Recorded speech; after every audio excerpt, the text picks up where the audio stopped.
Laporan para ahli baru-baru ini mengonfirmasi 6 pangkalan militer Israel hancur. Tapi menariknya, para ahli dan militer Israel belum tahu gimana efektivitas Iran dalam melakukan serangan bisa lebih tinggi. Sekarang, Israel dipastikan gak bakal tenang saat mengetahui bahwa China terus memasok perlengkapan militer ke Iran. Jadi, jika Israel mendapatkan dukungan dari Amerika yang mengirimkan bantuan senjata seperti misil dan kits pertempuran, maka di pihak Iran, China jadi koalisi yang kuat yang menyuplai dan melakukan transfer teknologi ke Republik Islam Iran. Terbaru, material pesanan Iran untuk membuat ribuan misil balistik dilaporkan segera tiba dari China. Dan China diketahui membantu meningkatkan kualitas misil Iran agar bisa lebih efektif, efisien, dan mematikan. Lantas, apa arti semua ini? Kita akan update persiapan serius Iran menanggapi eskalasi yang bisa makin besar dalam pertempuran Israel-Iran jilid yang kedua.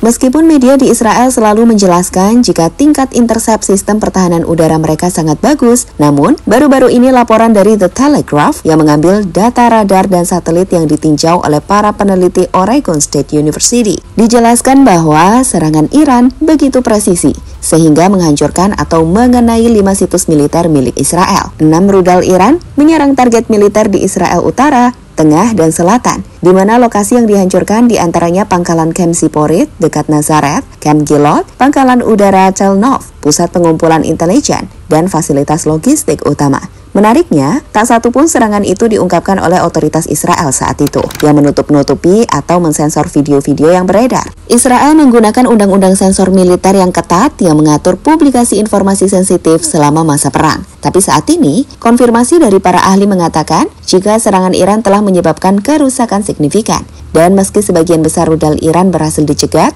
tingkat keberhasilan serangan Iran meningkat seiring berjalannya perang. Mungkin karena taktik peluncuran yang lebih baik atau penyebaran sistem rudal yang lebih canggih. Di sini, para ahli mengatakan alasannya masih belum jelas. Bicara soal teknologi misil atau serangan udara Iran,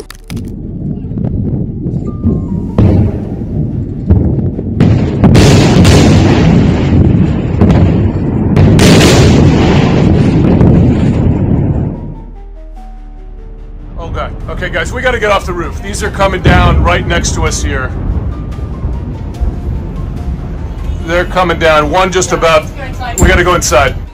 Iran sendiri memang dikenal memiliki kemampuan untuk mengembangkan misil-misil canggih dengan harga yang relatif murah. Trump bahkan mengatakan jika Amerika Serikat harus bisa membuat drone seperti Iran, layaknya Shahid 136, sebuah drone yang telah mengubah peperangan modern. Drone ini murah, mematikan, dan dapat terbang sejauh 1000 km untuk menyerang sasaran. Drone ini bahkan telah menunjukkan kualitasnya di berbagai medan perang, seperti di Israel, Ukraina, Irak, dan Yaman. Pesawat tanpa awak ini mengalahkan pertahanan canggih manapun dengan volume yang sangat besar. Tapi menariknya, Iran terus mengembangkan drone-drone canggih lainnya. Quds Mohajer 10, ini adalah drone UCAV jarak jauh yang diluncurkan pada tahun 2023. Drone ini mampu terbang hingga 2000 km dengan daya tahan 24 jam dan membawa muatan hingga 300 kg termasuk rudal dan bom. Meski begitu, drone ini belum digunakan pada pertempuran 12 hari kontra Israel, sama seperti Shahid 149 Gaza, drone paling canggih Iran hingga saat ini. Di sisi lain, gak cuma drone, misil balistik juga terus dikembangkan di Iran, di mana bantuan dari China dalam transfer teknologi membuat hasil misil balistik Iran semakin mematikan.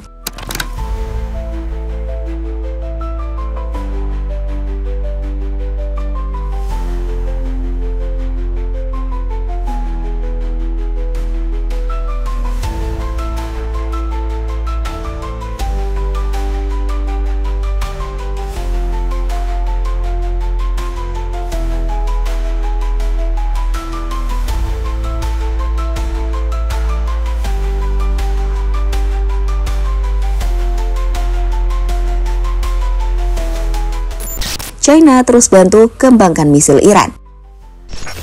Bagi China, mereka tak akan membiarkan Iran kalah dalam pertempuran menghadapi Barat. Dalam hal ini, Israel dan Amerika yang dibantu negara sekutu mereka. Dan itu kenapa, sejak 1980-an, saat Iran diembargo Amerika Serikat, China sudah menyediakan rudal-rudal dan senjata untuk Iran.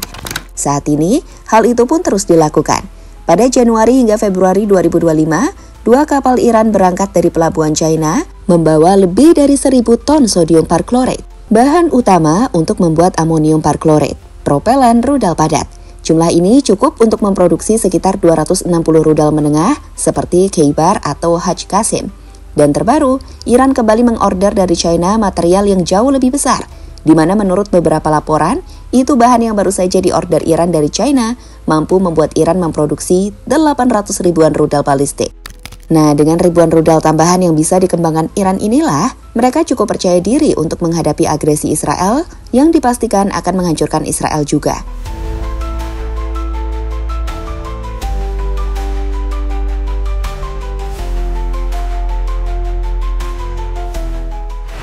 Selain mengirim bahan baku pembuatan misil dari China, teknologi misil Iran diketahui juga bermuara pada pengembangan teknologi China, di mana hal itu sudah terjadi sejak 1990-an. Saat itu, China dituduh memberikan teknologi rudal balistik ke Iran, termasuk komponen panduan, peralatan mesin CNC, serta bahan untuk propelan padat.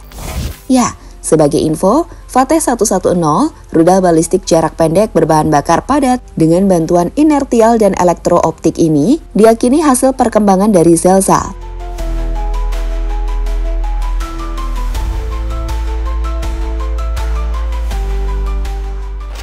Iran menjadi lebih kuat. Baru-baru ini banyak analisis dari media barat seperti The Athletic dan Conversation mengatakan bahwa serangan Israel dan Amerika Serikat ke Iran justru membuat Iran semakin kuat.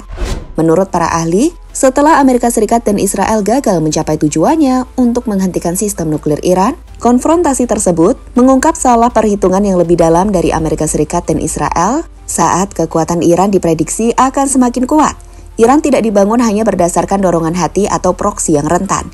Kekuatan tersebut terdesentralisasi, berakar pada ideologi, dan dirancang untuk bertahan. Meskipun babak belur, Republik Islam tidak runtuh, dan sekarang kekuatan tersebut mungkin lebih bertekad dan lebih berbahaya daripada sebelumnya. Sehari setelah serangan Amerika Serikat, Perdana Menteri Israel Benjamin Netanyahu berbicara dengan Donald Trump tentang gencatan senjata. Ia dan para jenderalnya dilaporkan ingin segera mengakhiri konflik. Laporan menunjukkan bahwa Netanyahu ingin menghindari perang atrisi yang berkepanjangan, yang tidak dapat dipertahankan Israel dan sudah mencari strategi keluar. Dan yang terpenting, rezim Iran tetap utuh. Alih-alih memicu pemberontakan, perang tersebut justru menggalang sentimen nasionalis. Harapan akan pemberontakan rakyat yang mungkin dapat menggulingkan rezim Khamenei, seperti yang diharapkan Trump dan Netanyahu, ternyata salah kaprah. Dan sekali lagi, Iran menjadi makin kuat, baik secara kekuatan nasionalis rakyatnya, hingga kekuatan militer yang kini disiapkan lebih baik.